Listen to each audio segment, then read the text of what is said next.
الله تعالى في كلامه المجيد وفي فرقانه الحميد জবান খুলে পড়ি আউযু বিল্লাহি মিনাশ শাইতানির রাজীম বিসমিল্লাহির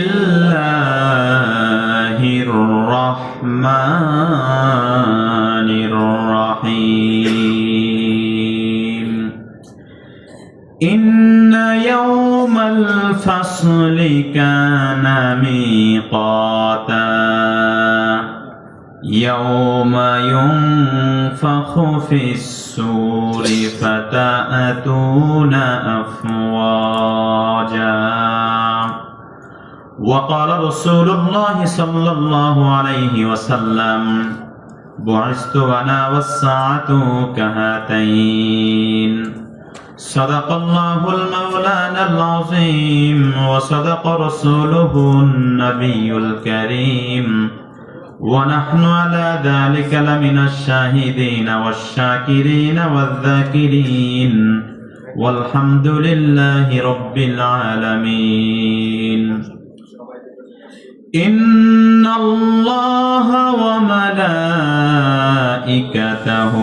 يصلون على النبي يا أيها الذين آمنوا صلوا عليه وسلموا تسليما সবাই মহব্বতে পড়ি আল্লাহুম্মা সাল্লি আলা মুহাম্মাদিন ওয়া আলা আলি মুহাম্মাদ কামা সাল্লাইতা আলা ইব্রাহিম ওয়া আলা আলি ইব্রাহিম ইন্নাকা হামিদুম মাজিদ اللهم بارك على محمد وعلى آل محمد كما باركت على إبراهيم وعلى آل إبراهيم إنك حميد مجيد ফরাজি বাড়ি আয়েশাতুন নূর জামে মসজিদের উদ্যোগে বার্ষিক ওয়াজ মাহফিলে উপস্থিত সম্মানিত সভাপতি, প্রধান মেহমান, আমার সামনে উপবিষ্ট আছেন দেশের বিভিন্ন স্থান থেকে আগত দিন প্রিয়, ইসলাম প্রিয় তৌহিদের জনতা, পর্দার অন্তরালে অবস্থানরত সম্মানিকা মা ও ভগ্নীগণ, সকলকে জানাচ্ছি অন্তরের স্থল থেকে আন্তরিক শুভেচ্ছা ও মোবারকবাদ। যে মহান রব্বুল আলামিন অসংখ্য অগণিত মানুষের মধ্য থেকে বাছাই করে যাচাই করে দিনের এই মজলিসে আসার ও বসার তৌফিক দিয়েছেন, হৃদয়ের সবটুকু আবেগকে উজাড় করে সে মহান রব্বুল আলামিনের আলিশান দরবারে শুকরিয়া জ্ঞাপন করি। জোরে সোরে সকলেই বলি আলহামদুলিল্লাহ। আপনারা সবাই ভালো আছেন? সুস্থ আছেন? শক্তি কি আছে নাকি শেষ হয়ে যাবে কিছুক্ষণ পরে? আবার কেউ ভয় পাচ্ছেন নাকি? ভয় পাওয়া যাবে না। ভয় পাওয়া যাবে? ভয় পাওয়া যাবে না। আপনাদের সঙ্গে কি আমার কোনো শত্রুতা আছে? কেউ টাকা পান? জমি নিয়ে কোনো সমস্যা? কারোর সঙ্গে রাস্তায় মারামারি হয়েছে? তাহলে এত দূরে কেন? একটু সামনে আগান, গ্যাপটা ফিল আপ করেন, একটু সামনে আগান। কাল কিয়ামতের দিন যখন আল্লাহ ওসিলা খুঁজবে, হয়তোবা বলতে পারেন হুজুর আল্লাহ কোনো ওসিলা নাই, কিন্তু হুজুর আগাইতে বলছিল, কোরআনের কথা শোনার জন্য আগিয়েছি, এই ওসিলা মাফ করে দাও। আল্লাহ কি পারে না? আর যারা দাঁড়ায় আছে ওরা আমাকে চেক করতেছে, চেক করে ভালো লাগলে এরপরে বসবে, ইনশাআল্লাহ তারাও বসবে, ঠিক কিনা? ভয় পাচ্ছেন নাকি? ভয় পাওয়ার সময় শেষ। এজন্যই তো বলি আধারে ভয় পেও না, আলো আছে আড়ালে, অন্ধকার পালিয়ে যাবে তোমরা উঠে দাঁড়ালে, ঠিক কিনা মুসলমান? যুগ জামানা বদলে দিতে চাই না অনেকজন, একজনেই আনতে পারে জাতির জাগরণ, ঠিক কিনা মুসলমান? থাকা যাবে তো? একটু ঠিক বলতে পারবেন তো? কারা কারা পারবেন না? হাত জাগান তো। পারবেন না? আচ্ছা ভাই, সাউন্ড আপ ডাউন করেন, একভাবে রাখেন, আমার গলার অবস্থা 12টা বাজে যাবে। তাহলে আজকে আপনাদের খেদমতে পবিত্র কোরআনের অসংখ্য আয়াত থেকে দুটি আয়াত পাঠ করেছি। নবী করিম সাল্লাল্লাহু আলাইহি ওয়াসাল্লামের অসংখ্য হাদিস থেকে একটি হাদিস পাঠ করেছি। উক্ত আয়াত এবং হাদিসকে সামনে রেখে আজকে আলোচনা করব কিয়ামতের দিনের ভয়াবহতা সম্পর্কে ইনশাআল্লাহ। এবং আগের থেকে বলে রাখি,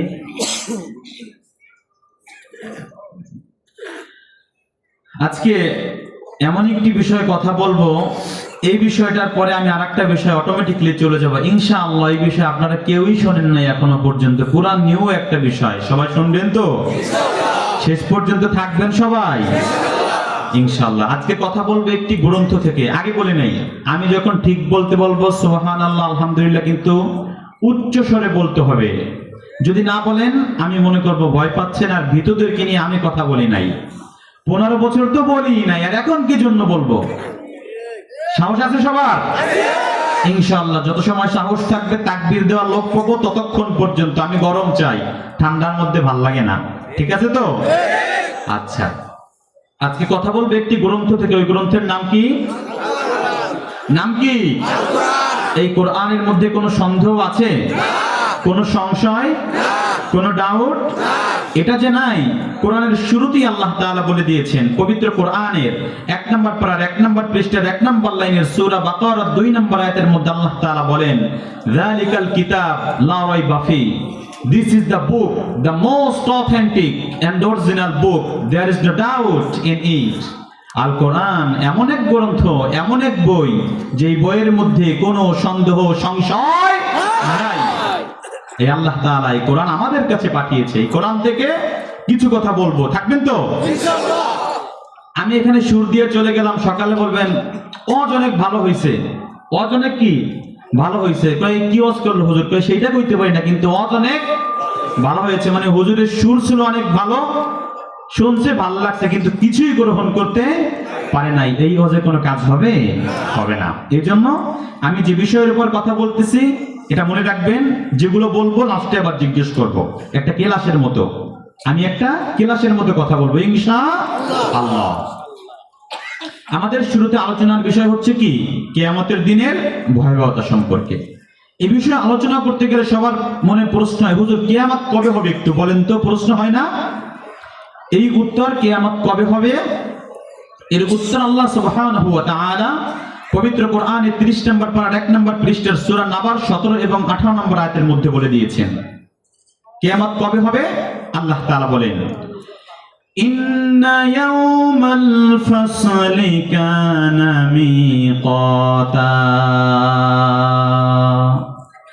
নিশ্চয়ই কিয়ামতের দিন, মীমাংসার দিন, দ্য ডে অফ জাজমেন্ট, বিচারালয়ের দিন পূর্ব থেকেই নির্ধারিত হয়ে রয়েছে, কিন্তু আল্লাহ তাআলা কাউকে জানান নাই।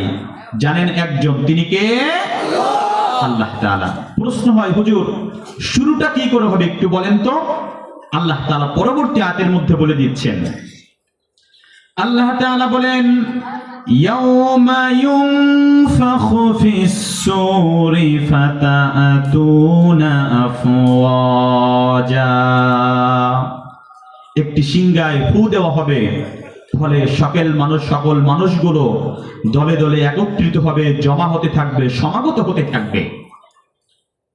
এই আয়াতের তাফসীর করতে গিয়ে তাফসীরে মাআরিফুল কোরআনের 1190 নম্বর পৃষ্ঠার মধ্যে বলা হয়েছে, কাল কিয়ামতের দিন আল্লাহ তাআলা ইসরাফিল আলাইহিস সালাতু ওয়াস সালামকে 3 বার সিংহায় ফু দেওয়ার নির্দেশ দেবে। কতবার? 3 বার। প্রথমবার যখন সিংহায় ফু দেওয়া হবে, সকল মানুষগুলো মাতাল হয়ে যাবে, দিক বিদিক ছোটাছুটি করবে, মাতলামি শুরু করে দিবে। কি অবস্থা হবে আল্লাহ তাআলা বলে দিচ্ছেন। আল্লাহ তাআলা বলেন, ইয়াউমা তারাউনাহা তাযহালু কুল্লু মুরদিআতিন আম্মা আরদাআত ওয়া তাদউ কুল্লু যাতি হামলিন হামলাহা ওয়া তারান নাসা সুকারা ওয়া মা হুম বিসুকারা ওয়ালাকিন্না আযাবাল্লাহি শাদীদ। 17 নম্বর পারা 11 নম্বর পৃষ্ঠার 1 নম্বর লাইনের সূরা হজের 2 নম্বর আয়াতটা আল্লাহ তাআলা বলেন, সেদিন প্রত্যেক দুধ পানকারিণী মহিলাগণ তাদের দুধের বাচ্চার কথা ভুলে যাবে এবং প্রত্যেক গর্ভবতী মহিলাগণ তাদের গর্ভের সন্তানগুলোকে প্রসব করে ফেলবে, তারা বুঝতেও পারবে না। মানুষগুলোকে সেদিন আপনি মাতালের মতো দেখতে পাবেন, কিন্তু তারা কেউ মদ পান করে নাই, বরঞ্চ আল্লাহর আযাবের ভয়াবহতার কারণে আজকে তারা মাতালের মতো হয়ে গিয়েছে। একবার চিন্তা করেন, দুনিয়াতে সন্তান কান্না করার পূর্বে মা তার সন্তানকে দুধ পান করানোর জন্য ব্যতিব্যস্ত হয়ে যায়, কিন্তু সেদিন সন্তানকে ফেলে রাখবে, এক মুহূর্তের জন্য মনে করবে না। গর্ভবতী মহিলাগণ তাদের সন্তানগুলোকে প্রসব করে ফেলবে, বুঝতেও পারবে না। একটা সন্তান জন্ম দেওয়ার ব্যথা কষ্ট কি এত কম? কি পরিমাণ ব্যথা আজকের মেডিকেল সায়েন্স আমাদেরকে জানিয়েছে। একজন সুস্থ মানুষ, একজন মা তার সন্তানকে জন্ম দেওয়ার সময় কি পরিমাণ ব্যথা সহ্য করে, আজকে মেডিকেল সায়েন্স আমাদেরকে জানিয়েছে একজন সুস্থ মানুষ ব্যথা সহ্য করতে পারে 45 ইউনিট, 45 ইউনিট। কিন্তু আমার আপনার মা যেদিন আমাদেরকে নরমাল প্রসেসিং এ জন্ম দিয়েছিল, তিনি ব্যথা সহ্য করেছিলেন 57 ইউনিট প্লাস, 57 ইউনিটের থেকেও বেশি। এটি স্বাভাবিক কোনো ব্যথা নয়। কেমন ব্যথা? একজন মানুষ যদি কোনো দুর্ঘটনায়, কোনো অ্যাক্সিডেন্টে একসঙ্গে তার শরীরের 20টা হাড্ডি ভেঙে চৌচির হয়ে যায়, তাহলে ওই ব্যক্তি যে পরিমাণ ব্যথা সহ্য করে, আমার আপনার মা যেদিন আমাদেরকে নরমাল প্রসেসিং এ জন্ম দিয়েছিল এর থেকেও বেশি ব্যথা তিনি সহ্য করেছিল। আল্লাহু আকবার, আল্লাহু আকবার। ইমাম গাজালি আরো সহজ করে বলেন, তিনি বলেন একজন মা তার সন্তানকে জন্ম দেওয়ার সময় যে পরিমাণ ব্যথা সহ্য করে, আজকে বিজ্ঞানের যুগে, টেকনোলজির যুগে যদি এই ব্যথার একটি আকৃতি দেওয়া যেত, আকার দেওয়া যেত, সুম্মা উলকি আলাল জিবাল, এরপরে যদি ওই আকৃতিটাকে কোনো পাহাড়ের উপরে নিক্ষেপ করা হতো, লাং শাক্কাল জিবাল, পাহাড় কঠিন কালে ওই ব্যথাকে বহন করতে পারতো না। এত পরিমাণ ব্যথা আমার আপনার মা সেদিন সহ্য করেছিল। এখন প্রশ্ন হয়, হুজুর বুঝলাম সম্পূর্ণ সন্তান জন্ম দেওয়ার ব্যথা অনেক বেশি, কিন্তু সেদিন মানুষে বুঝবে না কেন? একটা প্রশ্ন না? বুঝবে না কেন? একটা উদাহরণ দিলে বুঝতে পারবেন। দেব? এক গ্রামের এক বালককে মৌমাছিতে পায়ে কামড় দিয়েছে। মৌমাছির কামড়ের কারণে ওই বালক তিনি জোরে জোরে চিল্লাচ্ছে আর বলতেছে, আমার পাও গেল, আমার পাও গেল। তখন তার চিল্লা ফাল্লা শুনে এলাকার মানুষ সব একত্রিত হয়ে গিয়েছে। রাস্তা দিয়ে যাচ্ছিল এক বৃদ্ধ ব্যক্তি, তিনি বলল, কি হয়েছে তার? বলল, পায়ে মৌমাছিতে কামড় দিয়েছে, এই জন্য তিনি চিল্লাচ্ছে। বৃদ্ধ লোকটি বলল, আমি একটি ঔষধ দিতে পারি, এই ঔষধটা যদি তার উপরে প্রয়োগ করা হয় সঙ্গে সঙ্গে তিনি পায়ের ব্যথা ভালো হয়ে যাবে, তিনি পায়ের ব্যথা বলে আর চিল্লা পাল্লা করবে না। সবাই বলল, তাহলে তাড়াতাড়ি দেন। বৃদ্ধ বলল, আমার জন্য একটা পাকা মরিচ নিয়ে আসেন। একটা পাকা মরিচ আনা হলো। মরিচটা বৃদ্ধ ব্যক্তি সঙ্গে সঙ্গে ভেঙে ওই বালকের চোখের মধ্যে দিয়ে দিল। এখন বালক চিল্লায়, আমার চোখ গেল, আমার চোখ গেল, এখন আর পায়ের কথা বলে না। বৃদ্ধ বলল, দেখছেন পায়ের ব্যথা শেষ হয়ে গিয়েছে, এখন আর পায়ের কথা বলে না। আসলে কি পায়ের ব্যথা শেষ হয়ে গিয়েছে? শেষ হয় নাই, বরং চোখে মরিচ দেওয়ার কারণে চোখে এত ব্যথা শুরু হয়েছে, চোখের ব্যথার কাছে পায়ের ব্যথা মনেই নাই, ভুলে গিয়েছে। ঠিক একই ভাবে কিয়ামতের দিন সন্তান জন্ম দেওয়ার ব্যথা শেষ হয়ে যাবে না, বরং কিয়ামতের দিনের ভয়াবহতার কাছে সন্তান জন্মদানের ওই ব্যথা কোনো ব্যথাই মনে হবে না, এই জন্য সেদিন ভুলে যাবে। আল্লাহু আকবার। সিংগাই ফু কয়টা শেষ হয়েছে? আমার কথা বুঝতেছেন তো? কিছু সময় থাকা যাবে তো? দ্বিতীয়বার যখন সিংগাই ফু দেওয়া হবে সকল মানুষগুলো মৃত্যুর কোলে ঢলে পড়বে। প্রথমবার কি কেউ মরেছে? এখানে আর একটা প্রশ্নের উত্তর শুনে রাখেন। আমরা শুনি যে কিয়ামতের দিন সিংগায় ফু দিলে সব শেষ হয়ে যাবে। কেউ কয় হুজুরা কয় সিংগায় ফু দেবে সবাই মরে যাবে, আবার কয় ফু দিলে সবাই কবর থেকে উঠবে, আবার কয় সব ধ্বংস হয়ে যাবে। একটা প্রশ্ন না, এক ফুতে সবগুলো হবে কিভাবে? এর উত্তর আজকে পেয়ে যাবেন। সিংহায় ফু দেওয়া হবে কয়টা? তিনটাই। তাফসীর এইটাই বলেছে, তিনটা। প্রথম ফু দিয়েছে, কেউ মরেছে? কি অবস্থা হয়েছে কথা বলতে হবে। মাতাল হয়ে গিয়েছে, মরে নাই। আল্লাহ তাআলা ইসরাফিল আলাইহিস সালামকে বলবে দ্বিতীয় সিংহায় ফুটা দাও। যখন দ্বিতীয়বার সিংহায় ফু দেবে, সকল মানুষগুলো মৃত্যুর কোলে ঢলে পড়বে। কেউ কি আমরা চিরদিন বাঁচতে পারবো? এজন্যই তো বলা হয় the most certain thing in our life is death, but the most uncertain thing in our life is the time of death. আমাদের জীবনের সব থেকে নিশ্চিত বিষয় হচ্ছে মৃত্যু, আর সব থেকে অনিশ্চিত বিষয় হচ্ছে মৃত্যুর সময়। সবাই মরে যাব। কাল কিয়ামতের দিন যখন দ্বিতীয়বার সিংহায় ফু দেওয়া হবে, কেউ বাঁচতে পারবো না। এমনকি মালাকাল মাউত যিনি সবার জান কবজ করেছে, তিনিও সেদিন মৃত্যুর কোলে ঢলে পড়বেন। আল্লাহ তাআলা সমস্ত কিছু দেখছেন যে সবাই মরে যাচ্ছে। এরপরে প্রশ্ন করবে মান বাকিয়া ইয়া মালাকাল মাউত, হে মালাকাল মাউত, আর কে জীবিত আছে বলো। মালাকাল মাউত বলবে লা আলাল আরদি আহাদুন ইয়াদুব্বু, আল্লাহ জমিনের উপরে বিচরণশীল কেউ বাকি নাই। ওয়ালা আলাস সামাওয়াত, আপনার আসমান সমূহের মধ্যেও কেউ জীবিত নাই। ইল্লাল্লাযীনা ইয়াঈশুনা তাহতা আরশিক, ওগো মালিক, যারা আপনার আরশের নিচে বসবাস করে শুধুমাত্র তারাই জীবিত আছে, বাকি সবার জান আমি কবজ করে নিয়েছি। আল্লাহ বলবেন আরশের নিচে যারা আছে ওদের জানও কবজ করে ফেলো। বলতে দেরি, মালাকাল মাউত সঙ্গে সঙ্গে আরশের নিচে যারা ছিল তাদের সবার জান কবজ করে ফেলবে। আল্লাহ আবার প্রশ্ন করবে মান বাকিয়া ইয়া মালাকাল মাউত, হে মালাকাল মাউত, আর কে জীবিত আছে বলো। মালাকাল মাউত বলবে লা আলাল আরদি আহাদুন ইয়াদুব্বু, আল্লাহ জমিনের উপরে বিচরণশীল কেউ বাকি নাই।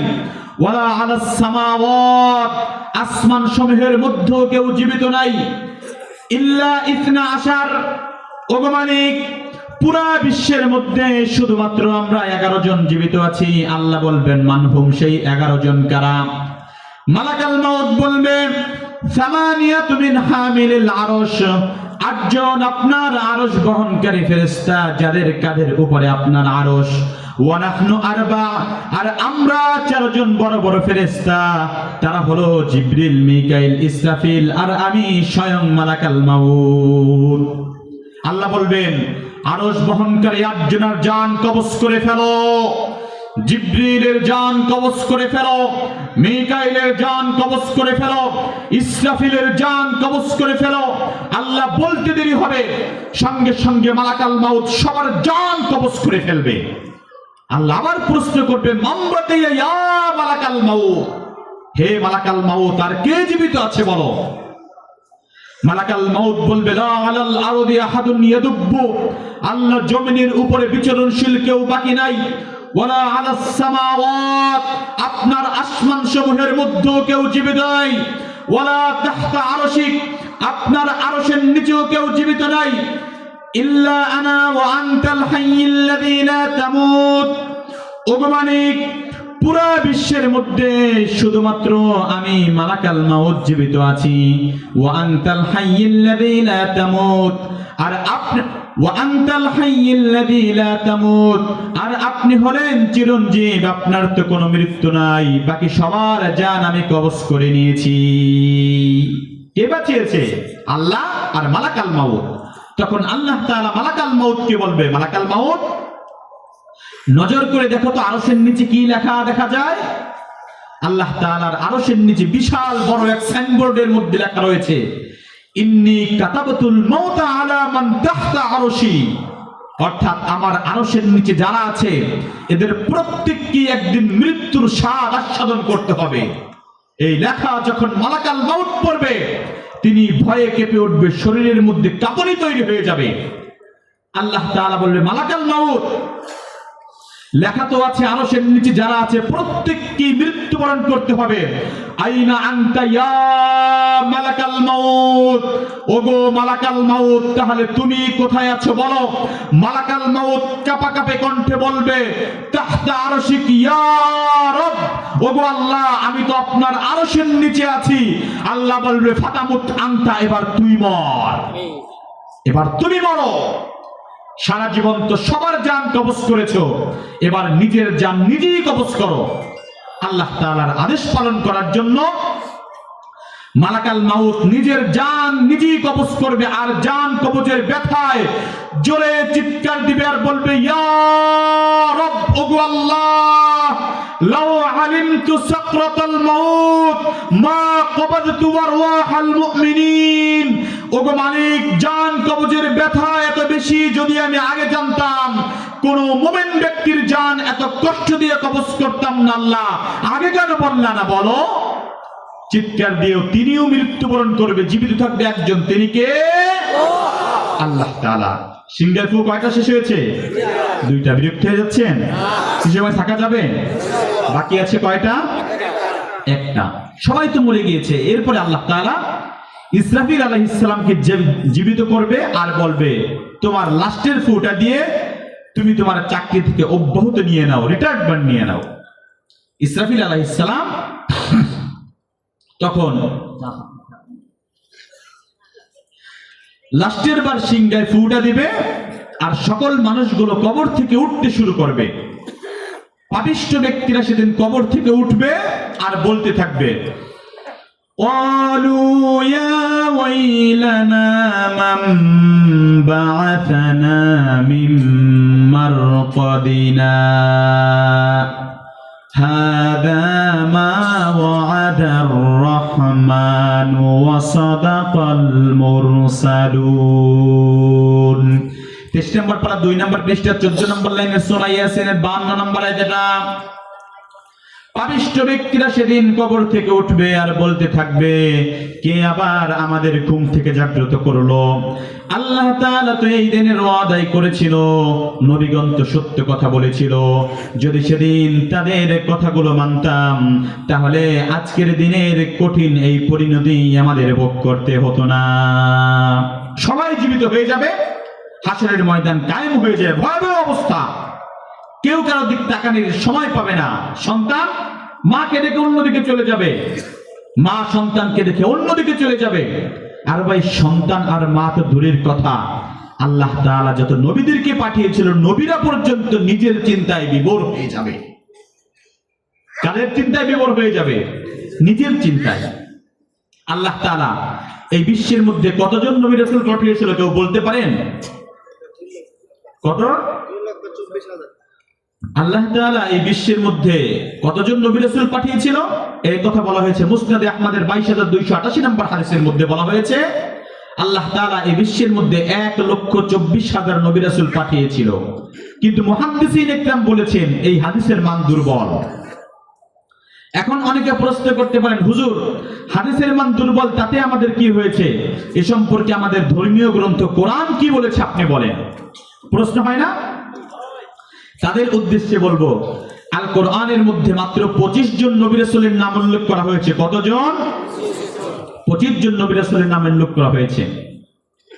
তাদের মধ্যে কোরআনের মধ্যে হযরত আদম আলাইহিস সালামের নাম এসেছে 25 বার, ইদ্রিস আলাইহিস সালামের নাম এসেছে 2 বার, নূহ আলাইহিস সালামের নাম এসেছে 40 বার, হুদ আলাইহিস সালামের নাম এসেছে 7 বার, সালেহ আলাইহিস সালামের নাম এসেছে 9 বার, ইব্রাহিম আলাইহিস সালামের নাম এসেছে 69 বার, ইসহাক আলাইহিস সালামের নাম এসেছে 17 বার, ইয়াকুব আলাইহিস সালামের নাম এসেছে 16 বার, ইউসুফ আলাইহিস সালামের নাম এসেছে 27 বার, লূত আলাইহিস সালামের নাম এসেছে 27 বার, শুআয়ব আলাইহিস সালামের নাম এসেছে 11 বার, আইয়ুব আলাইহিস সালামের নাম এসেছে 2 বার, যুলকিফল আলাইহিস সালামের নাম এসেছে 4 বার, মুসা আলাইহিস সালামের নাম এসেছে 136 বার, হারুন আলাইহিস সালামের নাম এসেছে 20 বার, দাউদ আলাইহিস সালামের নাম এসেছে 10 বার, সুলাইমান আলাইহিস সালামের নাম এসেছে 16 বার, ইয়াসা আলাইহিস সালামের নাম এসেছে 3 বার, ইলিয়াস আলাইহিস সালামের নাম এসেছে 2 বার, ইউনূস আলাইহিস সালামের নাম এসেছে 2 বার, জাকারিয়া আলাইহিস সালামের নাম এসেছে 5 বার, ইয়াহইয়া আলাইহিস সালামের নাম এসেছে 7 বার, ঈসা আলাইহিস সালামের নাম এসেছে 25 বার, হযরত মুহাম্মদ সাল্লাল্লাহু আলাইহি ওয়াসাল্লামের নাম কোরআনের মধ্যে এসেছে মাত্র 4 বার। আল্লাহু আকবার। এই 25 জন নবী সহ যত নবী রাসূলদেরকে আল্লাহ তাআলা পাঠিয়েছিল, কাল কিয়ামতের ময়দানে যখন হাসরের ময়দান কায়েম হয়ে যাবে, সমস্ত নবীগণ নিজেদের চিন্তায় বিভোর হয়ে যাবে। আল্লাহর নবী ওই দিনের বর্ণনা দিতে গিয়ে বলেন, কান্নী আনজুরু আখি মূসা, কেমন যেন আমি আমার ভাই মূসাকে দেখতে পাচ্ছি, মুতালাফফিফুন বিউমুদিল আরশ, আরশের খুঁটি জোরে ধরে তিনি জোরে জোরে চিৎকার দিচ্ছে আর বলছে, ইয়া রব, ওগো আল্লাহ, লা আসআলুকা আল-ইয়াওমা উম্মি, আজকে আমি আমার মাকে চাই না, ওয়ালা আসআলুকা আবি, আজকে আমি আমার বাবার চিন্তা করি না, ওয়ালা আসআলুকা আখি হারুন, আজকে আমি আমার ভাই হারুনের চিন্তা করি না, ওয়ালা আসআলুকা উম্মতি, আজকে আমি আমার উম্মতের চিন্তা করি না, আসআলুকা নাফসি নাফসি, ওগো আল্লাহ, আমি মূসাকে বাঁচাও, আমি মূসাকে বাঁচাও। আদম আলাইহিস সালাম বলতে থাকবে নাফসি নাফসি, ইয়াহইয়া আলাইহিস সালাতু সালাম বলতে থাকবে নাফসি নাফসি, সালেহ আলাইহিস সালাম, জাকারিয়া আলাইহিস সালাম, সুলাইমান আলাইহিস সালাম, সকল নবীগণ বলতে থাকবে নাফসি নাফসি নাফসি নাফসি। হাশরের ময়দান যখন এই আওয়াজে মুখরিত হতে থাকবে, হঠাৎ করে এক কর্নার থেকে ভিন্ন ধরনের আওয়াজ ভেসে উঠবে।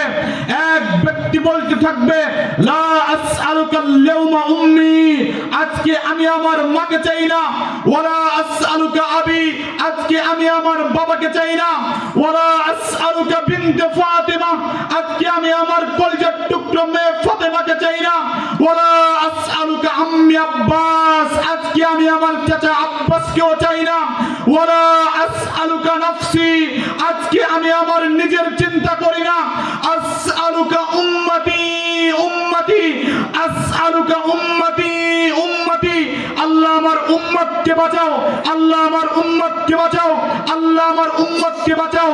এই আওয়াজ যখন মানুষেরা শুনবে, সকলের অন্তরে কিউরিওসিটি জাগ্রত হবে, কৌতূহল জাগ্রত হবে। এই ব্যক্তি আবার কে? আজকে তো সবাই নিজের চিন্তায় বিভোর, উম্মতি উম্মতি আবার কে বলছে? সকলে তার কাছে যাবে, গিয়ে দেখবে এক ব্যক্তি সিজদায় পড়ে আছে, সিজদার পানিতে মাটিগুলো ভিজে গিয়েছে, আর বলতেছে উম্মতি উম্মতি উম্মতি উম্মতি। তিনি অন্য কোন ব্যক্তি নয়, তিনি হচ্ছে আমার আপনার নবী হযরত মুহাম্মদ সাল্লাল্লাহু আলাইহি ওয়াসাল্লাম। মা যেদিন ভুলে যাবে, বাবা যেদিন ভুলে যাবে, সেদিন আমার আপনার নবী আমাদেরকে ভুলবে না, ঠিক কিনা মুসলমান? এই নবীর পক্ষে থাকতে পারবো তো মুসলমান? এজন্যই তো বলি, নবীর বিরুদ্ধে যদি কোনো কুলাঙ্গার কথা বলে, নবীর চরিত্রের উপরে যদি কেউ কালিমা লেপন করতে চায়, ওরা যত বড়ই ক্ষমতাসীন হোক না কেন, ওদের পৃষ্ঠপোষকদের শিকড় যতই গভীরে পরিণত হোক না কেন, ওদের প্রেমেতে কারো রক্তচক্ষের পরোয়া করবো না, কারো রক্তচক্ষের পরোয়া করবো না, ঠিক কিনা? নারে তাকবীর, দিন ইসলাম জিন্দাবাদ, জিন্দাবাদ জিন্দাবাদ, নারে তাকবীর।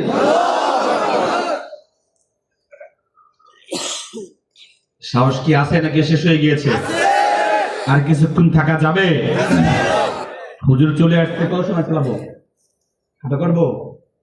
আচ্ছা হুজুর থাক, আমি আর বেশি সময় নেব না, সর্বোচ্চ 20-25 মিনিট নেব, এর মধ্যে শেষ করবো। থাকা যাবে? আচ্ছা হুজুরের কাছে অনুমতি নিয়েছি, থাকা যাবে তো ইনশাআল্লাহ। হুজুরের বয়ান না শুনে কেউ যাবেন, আমি নিজেও দোয়া নেব, আপনারা হুজুরের কাছ থেকে কি নেবেন? দোয়া নেবেন। পারবেন তো মুসলমান? শোনেন, যুবক ভাইদেরকে নিয়ে একটু কথা বলি। যুবক ভাই, জীবনে সফল হতে হবে, মনে রাখবেন, যদি আপনি সফল হন তাহলে আপনার লুঙ্গি পরাটাও ইতিহাস, আর যদি আপনি ব্যর্থ হন আপনার স্যুট পরাটাও পরিহাস। অতএব ব্র্যান্ডের পিছনে না ঘুরে নিজেকে তৈরি করুন। আপনি সফল না হলে কেউ আপনার ব্যর্থতার গল্প শুনবে না, আর জীবনে সফল হতে তেমন কেউ সাহায্য করবে না। কিন্তু একবার সফল হয়ে দেখুন, সবাই আপনার পাশে থাকার বাহানা খুঁজবে। This is the circle of life, this is the nature of life, ঠিক কিনা মা? এই জন্য সফল হতে হবে, আমাদের কি হতে হবে? সফল হতে হবে। প্রত্যেকটা সফল ব্যক্তির পিছনে এক একজন ব্যক্তির কি থাকে? হাত থাকে। আজকে আমাদের বাবারা আছে, অনেকে বাবার উপরে অনেক অভিযোগ, বাবা এইটা দিল না, সেইটা দিল না, সেইটা দিল না, অভিযোগ না? এজন্যই তো বলি, বাবার দেওয়ার কোনো উপহারকে ছোট্ট করে দেখবেন না, কারণ যেটা আপনার কাছে অল্প সেটাই আপনার বাবার কাছে রক্তবীক্ষির গল্প। বাবার সম্পদ থাক অথবা না থাক, ডাজেন্ট ম্যাটার, কোনো বিষয় নয়। জীবনে বাবা জীবিত থাকাটাই আবশ্যক, ঠিক কিনা মুসলমান? বাবা থাকলেই আপনি ভালো আছেন, বাবা নাই আপনি শেষ হয়ে গিয়েছেন। এই জন্য বাবাদের কদর করতে হবে, বাবাদেরকে ভালোবাসতে হবে, মাদেরকে ভালোবাসতে হবে, আল্লাহ তাআলার নিয়ামত শুকর করতে হবে। আল্লাহ তাআলার কত নিয়ামত জানেন? ছোট্ট একটা বলি।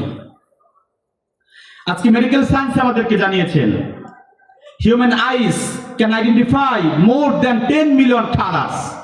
আল্লাহ তাআলা মানুষকে যে দুটি চক্ষু দিয়েছে, এই দুটি চক্ষুর মধ্যে এমন মেশিন আল্লাহ দিয়েছে, কোন মানুষ যদি একসঙ্গে 1 কোটি ভিন্ন ভিন্ন কালারের দিকে তাকায়, মানুষের চোখে এমন মেশিন আল্লাহ দিয়েছে একসঙ্গে 1 কোটি ভিন্ন ভিন্ন কালারকে একসঙ্গে ক্যাচ করতে পারবে, এমন শক্তি আল্লাহ তাআলা মানুষের চোখের মধ্যে দিয়েছে। আল্লাহু আকবার।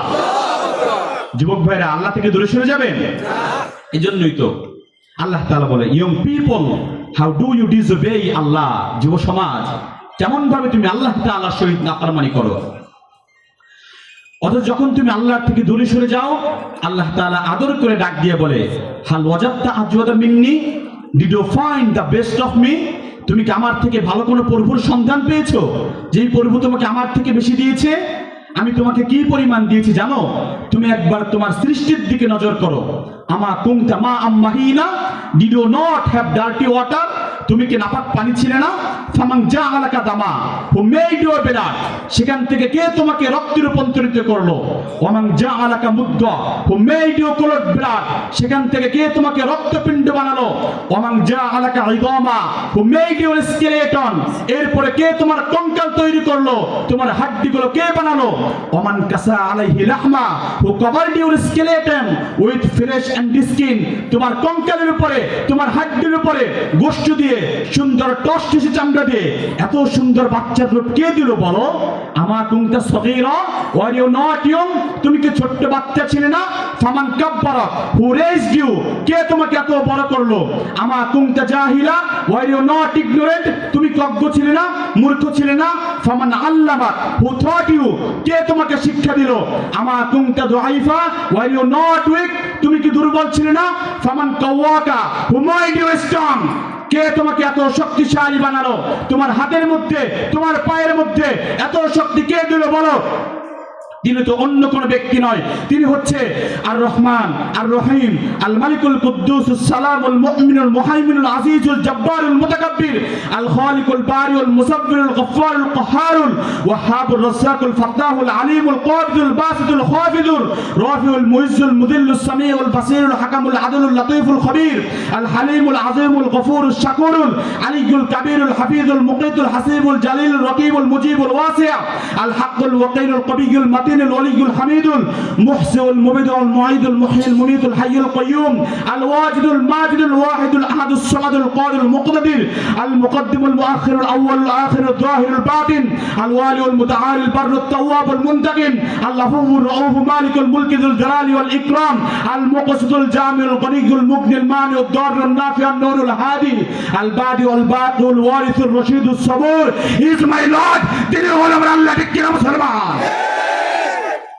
মানুষ যখন আল্লাহ থেকে দূরে সরে যায়, আল্লাহ তাআলা আদর করে ডাক দিয়ে বলেন, ইয়া আইয়ুহাল ইনসানু মা গররাকা বিরাব্বিকাল কারীম। 30 নম্বর পারা 7 নম্বর পৃষ্ঠার 1 নম্বর লাইনের সূরা ইনফিতারের 6 নম্বরে যেটা আল্লাহ তাআলা বলে, ওগো মানুষ, কোন জিনিস তোমাকে তোমার প্রভুর থেকে বিতাড়িত করে অন্যদিকে নিয়ে গেল একটু বলো? অথচ তোমার কোনো অস্তিত্ব ছিল না, কেউ তোমাকে চিনত না। আল্লাহ তাআলা বলেন, হাল আতা আলাল ইনসানি হিনুম মিনাদ দাহরি লাম ইয়াকুন শাইআম মাযকুরা। 29 নম্বর পারা 21 নম্বর পৃষ্ঠা 3 নম্বর লাইনের সূরা দাহরের 1 নম্বরে যেটা আল্লাহ তাআলা বলেন, ওগো মানুষ, তোমার উপরে কেমন একটা সময় অতিবাহিত। আল্লাহ তাআলা বলেন, ওগো মানুষ, তোমার উপরে কি এমন একটা সময় অতিবাহিত হয়নি যখন তুমি উল্লেখযোগ্য কোনো বস্তু হিসাবে পরিগণিত হতে না? এমন একটা সময় কি যায়নি? আজ হতে 100 বছর পূর্বে কেউ ছিলাম, আবার 200 বছর পরে কেউ থাকবো না, এটাই তো স্বাভাবিক। এই মাঝখানের সময়টা নিয়ে কত মারামারি আমরা শুরু করে দেই, নাস্তিক হয়ে যায়। আমাদের যুবক ভাইরা কয়েকটা বিজ্ঞানের বই পড়ে, কয়েকটি সায়েন্সের বই পড়ে, কয়েকটি টেকনোলজির বই পড়ে বলে দেয়ার ইজ নো গড, স্রষ্টা বলতে কিছু নাই, আনসিন ইজ নাথিং, যেটা দেখি না সেটা মানিও না, নাস্তিক হয়ে যায়। এমন এক নাস্তিক এর সঙ্গে এক বেদুইন ব্যক্তির দেখা। বেদুইন ব্যক্তি হচ্ছে গ্রাম্য ব্যক্তির কথা, গ্রাম্য ব্যক্তি। নাস্তিক ব্যক্তি বেদুইনকে বলল, ওকে বেদুইন ব্যক্তি, তুমি যে তোমার সৃষ্টিকর্তায় বিশ্বাস করো, সৃষ্টিকর্তার পক্ষে তোমার কাছে কি কোনো দলিল আছে, প্রমাণ আছে? বেদুইন ব্যক্তি বলল, নাস্তিক ভাই, আমি একজন মূর্খ রাখাল, হয়তো বা সৃষ্টিকর্তার পক্ষে তোমাকে শক্ত কোনো দলিল দিতে পারবো না, তবে শোনো, আমি আমার ছাগলগুলো চড়াতে চড়াতে যখন মরুভূমির ভিতরে চলে যাই, মাঝে মাঝে আমার চোখের সামনে ছাগলের শুকনা ছোট্ট ছোট্ট পায়খানাগুলো দেখতে পাই। তখন বিশাল মরুভূমির ভিতরে ছাগলের ছোট্ট পায়খানা দেখে আমি বুঝি আমার আগেও কোনো রাখাল এই জায়গায় তার ছাগলের পাল নিয়ে এসেছিল। ওগো নাস্তিক ভাই শোনো, বিশাল বড় মরুভূমির ভিতরে, ওগো নাস্তিক ভাই শোনো, বিশাল মরুভূমির ভিতরে ছাগলের ছোট্ট পায়খানা দেখে যদি বুঝি এখানে কোনো ছাগল এসেছিল, তাহলে এই সুবিশাল আসমান জমিন গাছপালা তরুলতা দেখে কেন বুঝবো না এহার পিছনেও একজন সৃষ্টিকর্তা রয়েছে, তিনি হলো আমার আল্লাহ। এই আল্লাহকে ভালোবাসতে পারবো তো মুসলমান? ভয় পেয়ে গেছেন নাকি? আমি আর বেশি সময় নেব না। ভয় পেয়ে গেছেন? ভয় পাওয়া যাবে না। ভয় পাওয়ার সময় কি আছে? 15 বছর ভয় পেয়েছি। আলেমদের উপরে অনেক নির্যাতন নিপীড়ন করেছেন, মাহফিলে বয়ান করে বাসা পর্যন্ত যেতে পারবো কিনা সেটা নিয়ে দ্বিধাদ্বন্দ্বের মধ্যে আমরা থাকতাম, ঠিক কিনা? আওয়াজ কি শেষ? তাকবীর দেওয়ার শক্তি আছে তো? সবার আছে তো? আরে ভাই, আলেমরা জঙ্গি নয়, আলেমরা দেশ বিরোধী নয়, ঠিক কিনা? চলেন ইতিহাস থেকে দেখি, বঙ্গবন্ধু শেখ মুজিবুর রহমানকে হত্যা করা হয়েছে, কোন আলেম জড়িত নাই। জিয়াউর রহমানকে হত্যা করা হয়েছে, কোন আলেম জড়িত নাই। পিলখানায় বিডিআর বিদ্রোহ হয়েছে, কোন আলেম জড়িত নাই। হলি আর্টিজানে হামলা হয়েছে, কোন আলেম জড়িত নাই। নারায়ণগঞ্জে 7 মার্ডার হয়েছে, কোন আলেম জড়িত নাই। হলমার্ক কেলেঙ্কারি হয়েছে, কোন আলেম জড়িত নাই। সোনালী ব্যাংক ডাকাতি হয়েছে, কোন আলেম জড়িত নাই। শেয়ার বাজার দুর্নীতি হয়েছে, কোন আলেম জড়িত নাই। এরপরেও যারা আলেমদেরকে জঙ্গি বলবে, বুঝতে হবে ওরা বিদ্রোহ পরিচয়হীন, যারা সন্ধান ঠিক কিনা মুসলমান।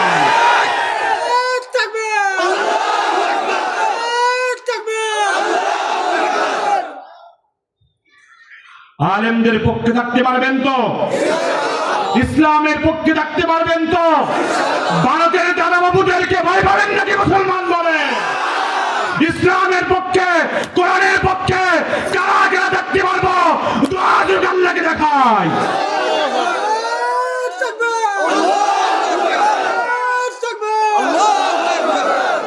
হাত নামান। আর 15 মিনিট থাকা যাবে নাকি শেষ করে দেব? ওই যে লাস্টে যেটা বলছিলাম ওইটা বললে হুজুরের কাছ থেকে ক্ষমা চেয়ে বিদায় নেব। হুজুর আমি আলহামদুলিল্লাহ, আমি যে বছর মুফতি পড়ছি, মুফতি পড়ার পরের বছর থেকে আমি মুফতিদেরকে পড়াই আলহামদুলিল্লাহ, আপনাদের দোয়া। আপনাদের যে ইমাম সাহেব আমার সাথী ভাই, একসঙ্গে পড়ছি। আজকে যে কষ্ট করে মাহফিল আসছি, অন্য কেউ হইলে হয়তো বলতাম ভাই সম্ভব না। অনেক দূর মোটরসাইকেল আসছে, গাড়ি রেখা, গাড়ির থেকে নাইমা মোটরসাইকেল আসা লাগছে। আমার অবস্থা খুব খারাপ। আমি এরপরে কম্পারেটিভ রিলিজিয়ন অর্থাৎ হিন্দু ধর্ম, বৌদ্ধ ধর্ম, খ্রিস্টান ধর্মের উপরে পিএইচডি করতেছি। এই ধারাবাহিকতায় একবার হিন্দুদের, বৌদ্ধদের, খ্রিস্টানদের একটা সেমিনারে মুসলমানদেরকেও ডাকা হলো। ওখানে আমরা গেলাম। আমি বয়সে সর্বকনিষ্ঠ, একবারে ছোট। হিন্দুদেরকে কোরআন শুনতেছেন? শেষ করে দেব? কোরআন থেকে দলিল দিচ্ছি মানে না, হাদিস থেকে দলিল দিচ্ছি মানে না। এখানে আমি দেখলাম সোজা রাস্তায় না হলে একটু বেকার রাস্তায় যেতে হয় না। আমি গিয়ে বললাম হিন্দুদেরকে, আপনার নাম কি? আমার নাম সিরি অমক। আবার বলে সিরি মানে কি? আমি বলি যেহেতু আমি অন্য ধর্ম নিয়ে পড়ি, সিরি মানে হজরত। সিরি মানে কি? আমরা যখন হজরত সম্মানিত শব্দ, ওরা সিরি হলো সম্মানিত, বুঝছে? বললাম আমার নাম সিরি অমক। বললাম বাবার নাম? কই সিরি অমক। দাদার নাম সিরি অমক। দাদার বাবার নাম? আর এতগুলো মনে থাকে নাকি? আপনি কোন তো আপনার নাম কে? বললাম মাসুম। বাবার নাম আবু বকর। দাদার নাম? বললাম শাহিনুদ্দিন। দাদার বাবার নাম? জানি না। হাসেন। হ্যাঁ, তাহলে তো আমি আর আপনি সমান। হ্যাঁ ঠিক আছে, এইখানে আমি আর আপনি সমান, কিন্তু এখানে আমি আমার বংশ নিয়ে আলোচনা করার জন্য আসি নাই। আমি আমার বাবার বংশ নিয়ে আলোচনা করার জন্য আসি নাই। আমি এসেছি আমার ইসলাম নিয়ে কথা বলার জন্য, ঠিক কিনা? তখন আমি বললাম আপনাদের ধর্মীয় গ্রন্থ, হিন্দুদের সবচেয়ে বড় ধর্মীয় গ্রন্থ হচ্ছে বেদ। বেদ 4 প্রকার, ঋগ্বেদ, যজুর্বেদ, সামবেদ, অথর্ববেদ। বললাম এই বেদ কার উপর নাযিল হয়েছে জানেন? কয় না। আমি তার নাম কে জানেন? কয় না। তার বাবার নাম কে জানেন? কয় না। আমি বললাম এবার আমার কাছ থেকে শোনেন। আমি তো আমার কথা 3 জনের পরে বলতে পারি নাই। আমার ধর্ম যে ব্যক্তির কাছে পেয়েছি, আমার কোরআন যে ব্যক্তির উপরে নাযিল হয়েছে, তার নাম হচ্ছে মুহাম্মদ সাল্লাল্লাহু। তার নাম কি? তার বাবার নাম কি? তার বাবার নাম কি? তার বাবার নাম কি? এরকম ভাবে তার বংশ দ্বারা পৃথিবীর ষোলমানব আদম আলাইহিস সালাম পর্যন্ত প্রত্যেকের নাম এখনো পর্যন্ত আমাদের কাছে সংরক্ষিত অবস্থায় রয়েছে ইনশাআল্লাহ। উনি বলে আরে মা এই চাপাবাজি করেন, কোথায় আছে? আমি অনেক কিতাবের মধ্যে আছে। কইছে এই কিতাব কেউ আনছেন? আমি কিছু না। কই তাইলে বসবো কেউ? আমি বললাম অনেকের মুখস্থ আছে। কই কি করে এটা সম্ভব? বলে ভাই সম্ভব। আপনাদের মধ্যে কারো আছে? আমি কাছে থাকতে পারে। কারে ভাই আছে নাকি সেইটা কোন? আমি বললাম চাপাবাজি করে গেলাম, হ্যাঁ আমার কাছে, আমার কাছে মুখস্থ আছে। এখন কয় তাইলে কোন? আমি তোর কাছে পড়ে গেছি। কাছে পড়ে গেছি না? আমার সঙ্গে যারা তারাও চাচ্ছে আরে ভাই কি করলেন আপনি? আমি বললাম শোনাই লাগবে। হ্যাঁ পারলে শোনান, আজকে আপনাকে ধরছি হুজুর, চাপাবাজি করেন। আমি শুনেন তাহলে। আমার নবীর নাম হচ্ছে মুহাম্মদ সাল্লাল্লাহু আলাইহি ওয়াসাল্লাম। আমার নবীর নাম হচ্ছে মুহাম্মদ, বাবার নাম হচ্ছে আব্দুল্লাহ, দাদার নাম হচ্ছে আব্দুল মুত্তালিব বিন হাশিম বিন আব্দে মানাফ বিন কুসাই বিন কিলাব বিন মুররাহ বিন কাআব বিন লুআই বিন গালিব বিন ফিহর বিন মালিক বিন নাদারা বিন কিনানা বিন খুদাইমা বিন মুদরিকা বিন ইলিয়াস বিন মুজার বিন নাজার বিন মাআদ বিন আদনান বিন আওয়াদ বিন হামাইসা বিন সালামান বিন আউস বিন বাউস বিন কমওয়াল বিন উবাই বিন আওয়াম বিন নাশিব বিন হিজা বিন বালদাস বিন ইয়াদলাব বিন তাবিখ বিন জাহিম বিন নাহিশ বিন মাখি বিন আইজি বিন আবকর বিন উবাইদ বিন আবদুআ বিন হামাদান বিন সামবান বিন ইয়াসরাবি বিন ইয়াহজান বিন ইয়ালহান বিন ইরাবি বিন আইজি বিন জিশান বিন আইসার বিন ইহাম বিন নাহিশ বিন জারিহ বিন সামি বিন মাজি বিন ইওয়াদ বিন ইরাম বিন কিদার বিন ইসমাইল আলাইহিস সালাতু ওয়াসসালাম বিন ইব্রাহিম আলাইহিস সালাতু ওয়াসসালাম বিন আযর বিন নাহুর বিন সারুজ বিন নূহ বিন ফাইল বিন আবির বিন আরফাকশা বিন শাম বিন নূহ আলাইহিস সালাতু ওয়াসসালাম বিন লামেক বিন মাবশালিক বিন ইদ্রিস আলাইহিস সালাতু ওয়াসসালাম বিন ইয়ারুদ বিন মাহলাইন বিন কিনান বিন আরুশ বিন শীশ আলাইহিস সালাতু ওয়াসসালাম বিন আদম আলাইহিস সালাতু ওয়াসসালাম। আল্লাহু আকবার। এজন্যই তো বলি ইসলাম কচুরি পানার মধ্যে ভেসে ভেসে আসে নাই যে ইচ্ছা করলে ইসলামকে ভাসিয়ে দিবে। ইসলামের এই আলোকে যারা পুজে নির্বাপিত করতে যাবে, ইসলামের আলোতে তারাই জ্বলে পুড়ে ভস্য হয়ে যাবে। ঠিক কি মুসলমান? ইসলামের পক্ষে থাকতে পারবেন তো? সবাই পারবেন তো? কারা কারা পারবেন? দুআ করে আল্লাহকে দেখায়।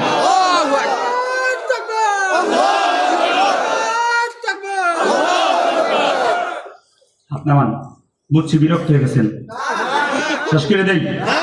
আর 10 মিনিট হবে? চলবে না, হুজুর চলে আসছে, বেয়াদবি হচ্ছে। 10 মিনিট। এবার লাস্টের যে কথাটা এইটা শোনাবো। হিন্দু ভাইদের ধর্মীয় গ্রন্থের মধ্যে বলা হয়েছে কল্কি অবতার তথা একজন শেষ নবী আসবেন। কল্কি শব্দের অর্থ হচ্ছে শেষ, আর অবতার শব্দের অর্থ হচ্ছে নবী। আমি শেষ করে দেবো। আচ্ছা আমি শেষ করে দেবো, সমস্যা নাই। কল্কি শব্দের অর্থ হচ্ছে শেষ, অবতার শব্দের অর্থ হচ্ছে নবী। ভালো করে শুনেন। হিন্দু ভাইদের ধর্মীয় গ্রন্থে বলা হয়েছে একজন কল্কি অবতার আসবে তথা একজন শেষ নবী আসবে, কিন্তু ওই শেষ নবীর পরিচয় হিন্দু ভাইদের ধর্মীয় গ্রন্থের মধ্যে যা যা বলা হয়েছে সবগুলো আমার আপনার নবীর সঙ্গে মিলে যায়। আল্লাহু আকবার। শেষ নবী যে আসবে এর পরিচয় অনেক ধর্মীয় গ্রন্থের মধ্যে দেওয়া হয়েছে না? খ্রিস্টানদের বাইবেলের ওল্ড টেস্টামেন্টে, নিউ টেস্টামেন্টের মধ্যে দেওয়া হয়েছে। বৌদ্ধদের ত্রিপিটকের মধ্যে দেওয়া হয়েছে, হিন্দুদের ধর্মীয় গ্রন্থের মধ্যেও দেওয়া হয়েছে। এইগুলো আমি একটা একটা করে রেফারেন্স সহ বলবো, যদি মেলে একটু ঠিক বলতে কি অনেক বেশি কষ্ট হবে? সবাই বলবেন তো? আচ্ছা শোনেন, হিন্দু ভাইদের ধর্মীয় গ্রন্থ ঋগ্বেদের 1 নম্বর মণ্ডলের 18 নম্বর সূক্তের 9 নম্বর মন্ত্রের মধ্যে বলা হয়েছে, নর সংসং শ্রীধীরিষ্ট মম পশ্যং সপরথস্তমং দিবন সদ্ধমক্ষম। অর্থাৎ হিন্দু ভাইদের ধর্মীয় গ্রন্থ বলা হয়েছে কল্কি অবতার তথা শ্রেষ্ঠ যিনি আসবেন তার নাম হবে নরাশংসা। নরাশংসা এটি সংস্কৃত শব্দ, যদি এটির বাংলা করা হয় এটির বাংলা হবে প্রশংসিত, আর প্রশংসিত শব্দের যদি আরবি করা হয় আরবি হবে মুহাম্মদ। হিন্দু ভাইদের ধর্মীয় গ্রন্থ বলছেন শ্রেষ্ঠ যিনি আসবেন তার নাম হবে মুহাম্মদ, আর আমার আপনার নবীর নাম ছিল মুহাম্মদ। ঠিক কিনা মুসলমান? চলেন সামনে যাই। হিন্দু ভাইদের ধর্মীয় গ্রন্থ কল্কি পুরাণার 1 নম্বর পরিচ্ছেদের 2 নম্বর অধ্যায়ের 4 নম্বর শ্লোকের মধ্যে বলা হয়েছে, সুমত্যাং বিষ্ণু যশস গর্ভমাধত্ত বৈষ্ণবম। অর্থাৎ অন্তিম অবতার তথা শ্রেষ্ঠ যিনি আসবেন তার বাবার নাম হবে বিষ্ণুযশা। বিষ্ণুযশা এটি সংস্কৃত শব্দ, যদি এটির বাংলা করা হয় এটির বাংলা হবে প্রভুর গোলাম, আল্লাহর গোলাম, সৃষ্টিকর্তার গোলাম। আর আল্লাহর গোলাম এই শব্দের যদি আরবি করা হয় আরবি হবে আব্দুল্লাহ। হিন্দু ভাইদের ধর্মীয় গ্রন্থ বলছেন শ্রেষ্ঠ যিনি আসবেন তার বাবার নাম হবে আব্দুল্লাহ, আর আমার আপনার নবীর বাবার নাম ছিল আব্দুল্লাহ। ঠিক কিনা মুসলমান? চলেন সামনে যাই। হিন্দু ভাইদের ধর্মীয় গ্রন্থ কল্কি পুরাণার 1 নম্বর পরিচ্ছেদের 2 নম্বর অধ্যায়ের 8 নম্বর শ্লোকের মধ্যে বলা হয়েছে, সুমত্যাং মাতুরি বিভ কন্যায়াং তন্নিদশত। অর্থাৎ অন্তিম অবতার তথা শ্রেষ্ঠ যিনি আসবেন তার মায়ের নাম হবে সুমতি। সুমতি এটি সংস্কৃত শব্দ, যদি এটির বাংলা করা হয় এটির বাংলা হবে নিরাপদ, আর নিরাপদ শব্দের যদি আরবি করা হয় আরবি হবে আমেনা। হিন্দু ভাইদের ধর্মীয় গ্রন্থ বলছেন শ্রেষ্ঠ যিনি আসবেন তার মায়ের নাম হবে আমেনা, আর আমার আপনার নবীর মায়ের নাম ছিল আমেনা। ঠিক কিনা মুসলমান? চলেন সামনে যাই। হিন্দু ভাইদের ধর্মীয় গ্রন্থ কল্কি পুরাণার 1 নম্বর পরিচ্ছেদের 2 নম্বর অধ্যায়ের 11 নম্বর শ্লোকের মধ্যে বলা হয়েছে, সম্ভরে বিষ্ণু যশস গর্ভমাদত্ত বিষ্ণুবম। অর্থাৎ অন্তিম অবতার তথা শ্রেষ্ঠ যিনি আসবেন তিনি সম্বল নামক স্থানে জন্মগ্রহণ করবেন। সম্বল এটি সংস্কৃত শব্দ, যদি এটির বাংলা করা হয় এটির বাংলা হবে নিরাপদ স্থান, আর নিরাপদ স্থানের যদি আরবি করা হয় আরবি হবে বালাদুল আমিন। আর মক্কা নগরীর অপর নাম ছিল বালাদুল আমিন। আল্লাহ তাআলা বলেন, ওয়াহাদাল বালাদিল আমিন। হিন্দু ভাইদের ধর্মীয় গ্রন্থ বলছেন শ্রেষ্ঠ যিনি আসবেন তিনি বালাদুল আমিন তথা মক্কা নগরীতে জন্মগ্রহণ করবেন, আর আমার আপনার নবী মক্কা নগরীতে জন্মগ্রহণ করেছেন। ঠিক কিনা মুসলমান? চলেন সামনে যাই। হিন্দু ভাইদের ধর্মীয় গ্রন্থ 2 নম্বর মণ্ডলের 3 নম্বর সূক্তের 2 নম্বর মন্ত্রের মধ্যে বলা হয়েছে, নর সংসং প্রতিধানঞ্জু তিস্র দিব প্রতিমন্হা সরচি। অর্থাৎ অন্তিম অবতার তথা শ্রেষ্ঠ যিনি আসবেন তার চেহারা অনেক সুন্দর হবে, চেহারা থেকে নবীর চেহারা কেমন শোনেন। মহিলারা একবার আয়েশা রাদিয়াল্লাহু তাআলা আনহাকে জিজ্ঞাসা করলো, আয়েশা ইউসুফের চেহারা এত সুন্দর ছিল, তার চেহারা দেখে মিশরের মহিলারা ফিঙ্গার কেটে ফেলেছিল, আঙুল কেটে ফেলেছিল। আয়েশা আমার নবীর চেহারাটা কেমন ছিল একটু বলো তো। আম্মা জান আয়েশা রাদিয়াল্লাহু তাআলা আনহা বললেন, ওগো মদিনার মহিলারা শোনো শোনো, ওই মজলিসে ইউসুফ আলাইহিস সালাতু ওয়াস সালাম না হয়ে যদি আখিরি জামানার পয়গম্বর হতো তাহলে ওই মহিলারা আঙুল না কেটে তাদের কলিজা কেটে ফেলতো। আল্লাহর নবীর চেহারার বর্ণনা দিতে গিয়ে তিনি বলেন, লানা শামসুন ওয়ালিল আফাকি শামসুন ওয়া শামসি আফদালু শামসিস সামাই ফাইন্নাশ শামসা তাতলু বা'দা ফাজরিন ওয়া শামসি তাতলু বা'দাল ইশাই ওয়া শামসি তাতলু বা'দাল ইশাই। দুনিয়ার মানুষের একটা সূর্য রয়েছে আর আমি আয়েশারও একটা সূর্য রয়েছে, কিন্তু দুনিয়াবাসীর সূর্যের থেকে আমি আয়েশার সূর্য অনেক উত্তম। কারণ দুনিয়াবাসীর সূর্য শুধু ফজর নামাজের পরে উদিত হয়, আর আমি আয়েশার সূর্য প্রত্যেক দিন এশার নামাজের পরে আমার ঘরের মধ্যে উদিত হয়ে যায়। আমার নবী সুন্দর ছিল, মিলছে? আমার নবী কেমন ছিল জানেন? আমার নবী কেমন ছিল জানেন? তিনি ছিলেন মধ্যম আকৃতির সুঠাম দেহের অধিকারী একজন পুরুষ। তার গায়ের রং ছিল শুভ্র লালিমা মিশ্রিত। তার চুলগুলো ছিল কাঁধ পর্যন্ত প্রলম্বিত, হালকা হালকা কোঁকড়ানো।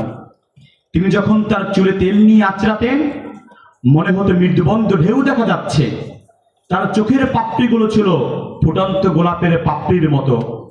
তিনি যখন তার চোখের পলক ফেলতেন, মনে হতো ভোরের স্নিগ্ধ হাওয়ায় গোলাপ পাপড়ি যেন দোল খাচ্ছে। তার চোখের সাদা অংশ ছিল শুভ্র সাদা, কালো অংশ ছিল কৃষ্ণ কালো। তার ভুরুগুলো ছিল জোড়া ভুরু, ধনুকের মতো বাঁকা। আর চোখের নিচে ছিল সরু একটা নাক, নাকের নিচে ছিল ঘন কালো গোঁফ, আর গোঁফের নিচে ছিল লাল টকটকে দুটি ঠোঁট। তিনি যখন মুচকি হাসতেন, গোটা বিশ্ব অবাক নয়নে তাকিয়ে দেখত। গোটা পৃথিবীতে কেমন যেন বিদ্যুৎ চমকাচ্ছে। আল্লাহ তাআলা তার হাবিবকে সর্বোৎকৃষ্ট অবয়ব দিয়ে তৈরি করেছিল। ঠিক কি না মুসলমান? এই নবীকে ভালোবাসতে পারবো? চলেন সামনে যাই। হিন্দু ভাইদের ধর্মীয় গ্রন্থ শ্রীমদ্ ভগবত মহাপুরাণের 12 নম্বর স্কন্ধে 2 নম্বর অধ্যায়ের 19 নম্বর মন্ত্রের মধ্যে বলা হয়েছে, অশ্বমশ গমারুজ্য দেবদত্তং জগৎপতি অশিনাশদমনমষ্টস্যর্য গুণান্বিত, অর্থাৎ অন্তিম অবতার তথা শেষ নবী যিনি আসবেন, তিনি ঘোড়ার পিঠের উপরে উঠে তরবারি দ্বারা যুদ্ধ করে তার শত্রুদেরকে প্রতিহত করবে। এটা হিন্দু ভাইদের ধর্মীয় গ্রন্থ বলছেন। আর আমার আপনার নবী কেমন ছিল? আমার আপনার নবী এমন বীর পুরুষ নবী ছিল। আমার আপনার নবী একাধিক যুদ্ধের ময়দানে ঘোড়ার পিঠের উপরে উঠে যুদ্ধ করে তারা শত্রুদেরকে প্রতিহত করে বিজয় পতাকা তিনি তার হাতের মধ্যে উড়িয়েছে। ঠিক কিনা মুসলমান? আল্লাহর নবীর পুরা চেহারার বর্ণনা কোরআনের মধ্যে দিয়েছে। ঠিক কিনা? কোরআন যদি প্রশ্ন করা হয় কোরআন আমার নবীর চেহারা মোবারক কেমন ছিল, কোরআন যদি প্রশ্ন করা হয় কোরআন আমার নবীর চেহারা মোবারক কেমন ছিল, বলো। কোরআন বলবে ফাওয়াল্লি ওয়াজহাকা শাতরাল মাসজিদিল হারাম। যদি বলা হয় কোরআন আল্লাহর নবীর হাত মোবারক কেমন ছিল, বলো। কোরআন বলবে ইয়াদুল্লাহি ফাওকা আইদিহিম। যদি বলা হয় কোরআন আল্লাহর নবীর পা মোবারক কেমন ছিল, বলো। কোরআন বলবে লা তাকুম ফিহি আবাদা। যদি বলা হয় কোরআন আল্লাহর নবীর বক্ষ মোবারক কেমন ছিল, বলো। কোরআন বলবে আলাম নাশরাহ লাকা সাদরাক। যদি বলা হয় কোরআন আল্লাহর নবীর জবান মোবারক কেমন ছিল, বলো। কোরআন বলবে লা তুহাররিক বিহি লিসানাকা লিতা'জালা বিহি। যদি বলা হয় কোরআন আল্লাহর নবীর কান মোবারক কেমন ছিল, বলো। কোরআন বলবে ওয়া ইয়াকুলুনা হুয়া উযুনুন কুল উযুনি খায়রুল লাকুম। যদি বলা হয় কোরআন আল্লাহর নবীর পিঠ মোবারক কেমন ছিল, বলো। কোরআন বলবে ওয়া ওয়াদা'না আনকা বিজরাক। যদি বলা হয় কোরআন আল্লাহর নবীর পোশাক মোবারক কেমন ছিল, বলো। কোরআন বলবে ওয়া থিয়াবাকা ফাতাহির। যদি বলা হয় কোরআন আল্লাহর নবীর চরিত্র মোবারক কেমন ছিল, বলো। কোরআন সঙ্গে সঙ্গে বলবে ওয়া ইন্নাকা লা'আলা খুলুকিন আযীম। হে নবী, আমি কি আপনাকে উত্তম চরিত্র সহকারে সৃষ্টি করি নাই? এই নবীকে ভালোবাসতে পারবো তো মুসলমান? আমি আমার বয়ানের শেষ পর্যায়ে চলে এসেছি। আমি আর সময় নেব না, 5 মিনিটের মধ্যে শেষ করবো ইনশাআল্লাহ। হুজুরের বয়ান সবাই শুনে রাজমন্দ কারা কারা থাকবেন হাত জাগান। তাকবীর দেন, নারায়ে তাকবীর। তাকবীর দেন, তাকবীর দেবেন না?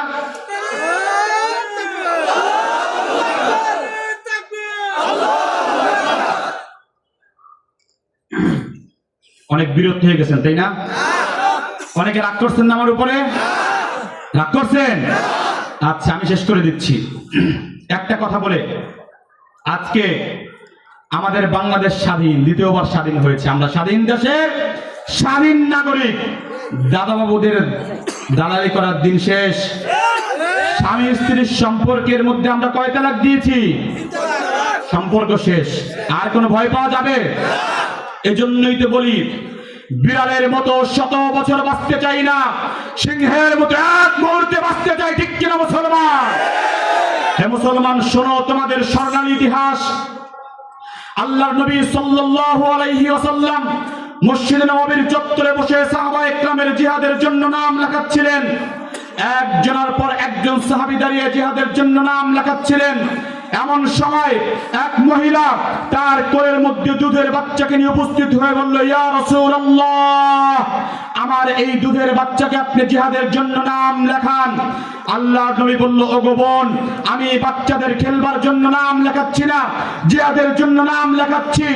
মহিলা বলল, ইয়া রাসূলুল্লাহ, আমিও জানি আপনি জিহাদের জন্য নাম লেখাচ্ছি। আল্লাহর নবী বলল, ও গো বোন, তোমার এই দুধের বাচ্চা তীর চালাতে পারবে না, তরবারি চালাতে পারবে না, গাল ঘুরাতে পারবে না, উঠে বসতে পারবে না। মহিলা বলল, ইয়া রাসূলুল্লাহ, আমিও জানি আমার এই দুধের বাচ্চা তরবারি চালাতে পারবে না, তবে শত্রুরা যখন আপনাকে লক্ষ্য করে তীর নিক্ষেপ করবে, আপনার পবিত্র শরীরে যখন তরবারির আঘাত করবে, শত্রুর তরবারির সামনে আমার বাচ্চাকে ঢাল হিসাবে পেরে ধরবেন। শত্রুর তরবারির আঘাতে আমার বাচ্চা টুকরো টুকরো হবে, আপনার পবিত্র শরীর রক্ষা পাবে। এজন্য আমার বাচ্চাকে দান করছে। আল্লাহু আকবার। ওই মজলিসের মধ্যে রোম আর পারস্যের গোয়েন্দারাও ছিল। রোমের গোয়েন্দারা ফিরে গিয়ে বলল, জাহাপনা, মুহাম্মাদের সৈনিকদের সঙ্গে যুদ্ধ করে বিজয় লাভ করার স্বপ্ন দেখা বন্ধ করে দেন। রোম সম্রাট বলল, ব্যাপার কি? মুহাম্মাদের সৈন্য কি অনেক বেশি? বলল, না, তাদের সৈন্য অনেক কম। বলল, তাদের অস্ত্র কি অনেক বেশি? বলল, না, তাদের অস্ত্র নাই। বলল, তাহলে কি জন্য আমাদেরকে ভয় দেখাচ্ছ বলো? গোয়েন্দা বাহিনীর প্রধান বলল, শোনেন, আপনার সৈন্য অনেক বেশি হতে পারে, শক্তি অনেক বেশি হতে পারে, কিন্তু আপনার সৈনিকদের কাছে কিন্তু আপনার সৈনিকদের কাছে সুন্দরী নারী আর মদের পেয়ালা যত প্রিয়, মুহাম্মাদের সৈনিকদের কাছে আল্লাহর রাস্তায় জীবন দেওয়া এটা বেশি প্রিয়। ঠিক কিনা মুসলমান? তাকবীর। ইসলামের শত্রুরা হুঁশিয়ার সাবধান। নারে তাকবীর। দালালির দিন শেষ, কারো দালালি আর করতে পারবো না। ইসলামের পক্ষে কথা বলবো, কোরআনের পক্ষে কথা বলবো। আমাদের বক্তব্য স্পষ্ট, শির দেগা নেই দেগা মামা কল্লা দেব, বাকি ছাড়তে পারবো না। ইসলামের পক্ষে, কোরআনের জন্য যদি বাটে রাখতে হয়, কারা কারা রাজি আছি দোয়া লেগে দেখায়।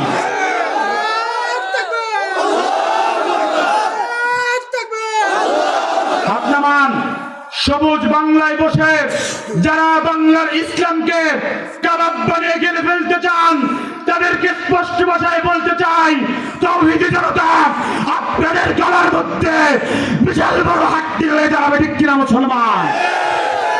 এদেশের কোরআনের পক্ষে কথা বললে দাড়ি কাটা যুবক হয়তো নামাজ পড়ে না, রোজা রাখে না, কোরআনের বিরুদ্ধে কথা বললে, ইসলামের বিরুদ্ধে কথা বললে রাজপথে নামতে, শহীদ হতে কারা কারা রাজি আছি দোয়া লেগে দেখায়।